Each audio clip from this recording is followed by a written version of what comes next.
Stop everything you're doing. Are you living on a fixed income? Trying to budget, but feeling like you're just spinning your wheels? You've followed all the advice, you've made the spreadsheets, you've downloaded the apps, and you're still broke at the end of the month. What if I told you that everything you've learned about budgeting is wrong, or at least not right for you? Today, we're not talking about what you should do. We're going to expose the 5 biggest budgeting mistakes that are sabotaging your financial success. By the end of this video, you'll know exactly what to stop doing, so you can finally start winning with your money. The number one mistake I see people make is creating a ridiculously unrealistic budget. You know what I'm talking about.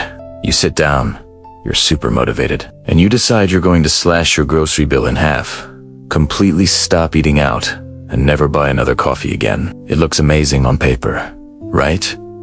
But what happens a week later? You're starving, you're miserable, and you end up stress ordering a pizza and binge watching your favorite show. The problem is, you've set yourself up for failure. A budget isn't about deprivation. It's about control. Instead of making drastic cuts you can't stick to, look at your actual spending from the last 2 or 3 months. Be honest with yourself.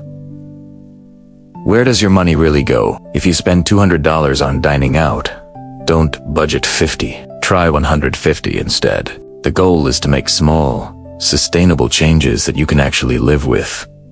Progress, not perfection. This approach builds positive momentum and keeps you from giving up entirely. The second huge mistake is what I call set it and forget it. Budgeting. You create this beautiful budget at the beginning of the month. You feel super proud of yourself, and then you don't look at it again until the 1st of next month, when you wonder where all your money went. A budget isn't a crock-pot meal you can leave unattended. It's a living document that needs your attention. Life is unpredictable. Your car might get a flat tire, your friend might invite you to a last-minute birthday dinner, or you might find a fantastic sale on something you actually need. You have to track your spending as it happens, or at the very least, every few days. Use an app, a simple notebook, whatever works for you. When you check in regularly, you can see if you're overspending in a category and adjust in real time. Maybe you spent more on groceries this week, so you decide to skip that trip to the movies. It's about making conscious trade-offs throughout the month, not just staring at a spreadsheet in despair when it's already too late. Now, for mistake number 3. And this one is subtle but deadly. Confusing needs with wants. We all do it. You need that new phone because your current one is slow. You need those new shoes for an event. You need that fancy gym membership to get healthy. Let's get real. You need food, water, shelter, and basic transportation. Almost everything else is a want. This isn't about judging yourself, but about gaining clarity. When you're tempted to buy something, ask yourself this powerful question. What would happen if I didn't buy this? If the answer is just a little bit of disappointment or inconvenience, it's a want. If the answer is that you'd lose your home or go hungry, it's a need. On a fixed income, every dollar has a job. By clearly separating your needs from your wants, you can ensure your most important expenses are always covered first. Once your needs are met, you can then allocate your remaining funds to your wants, guilt-free. This simple mental shift is a total game changer for your financial discipline. Moving on to mistake number 4. Not having a buffer or an emergency fund. This is like tightrope walking without a safety net. If your income is fixed, it means you know exactly what's coming in. But your expenses, they can be anything but fixed. What happens when the refrigerator breaks, or you have an unexpected medical bill? Without a buffer, these surprise expenses force you to either take on debt or pull money from essential categories like rent or food.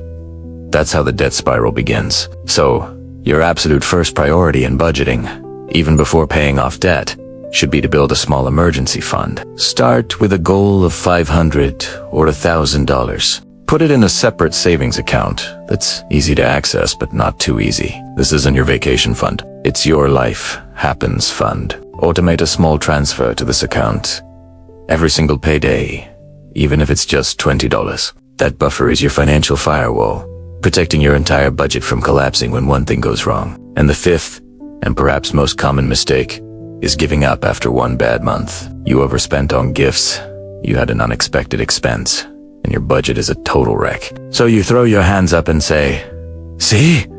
This doesn't work for me." Wrong.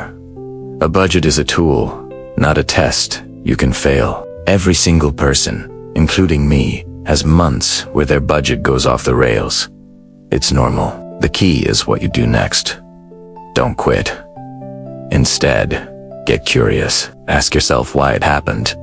Did you forget to budget for an annual subscription? Did you underestimate how much you'd spend on a holiday? Learn from. A bad month provides the most valuable data. It shows you where the weak spots are in your plan. So, the next time you create your budget, you can account for that expense. Instead of giving up, you adjust. You make your plan stronger. Financial fitness is just like physical fitness. You don't quit going to the gym just because you ate a slice of cake. You just get back on track the next day. The same applies to your budget. So let's quickly recap the 5 things you need to stop doing right now. Stop creating unrealistic budgets that set you up for failure. Stop setting and forgetting your budget. Track your spending in real time. Stop confusing your wants with your needs. Stop living on the edge without an emergency fund. And most importantly, stop giving up when you have an off month. Budgeting on a fixed income isn't about restriction. It's about empowerment. It's about telling your money where to go instead of wondering where it went. By avoiding these common pitfalls, you're not just managing your money better, you're taking back control of your life. You're reducing stress, building security, and creating a path toward your financial goals. Whatever they may be, you can absolutely do this. It just starts with avoiding these simple mistakes. Thank you so much for watching. If this video helped you see budgeting in a new light, please hit that like button and subscribe for more no-nonsense financial tips. Let me know in the comments which one of these mistakes you ban making. I'd love to hear from you. See you in the next video.